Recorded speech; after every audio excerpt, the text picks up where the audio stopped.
Right గా details చూద్దాం. ప్రధాని పదవికి మోదీ రాజీనామా చేశారు. రాష్ట్రపతి ద్రౌపది ముర్ముని మోదీ కలిసి రాజీనామా లేఖను అందజేశారు. మోదీ రాజీనామాను రాష్ట్రపతి ఆమోదించారు.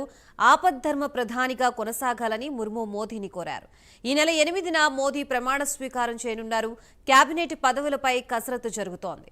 సాయంత్రానికి క్లారిటీ వచ్చే ఛాన్స్ ఉంది.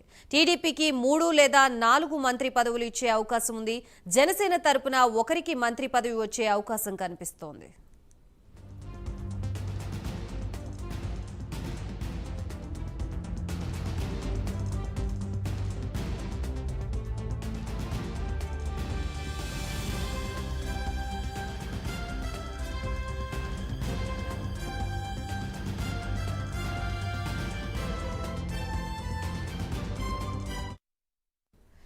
ప్రధాని పదవికి మోదీ రాజీనామా చేశారు. రాష్ట్రపతి ద్రౌపది ముర్ముని మోదీ కలిసి రాజీనామా లేఖను అందజేశారు.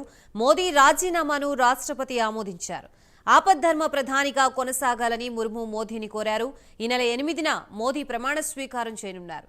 కేబినెట్ పదవులపై కసరత్తు జరుగుతోంది. సాయంత్రానికి క్లారిటీ వచ్చే ఛాన్స్ ఉంది. టీడీపీకి 3 లేదా 4 మంత్రి పదవులు ఇచ్చే అవకాశం ఉంది.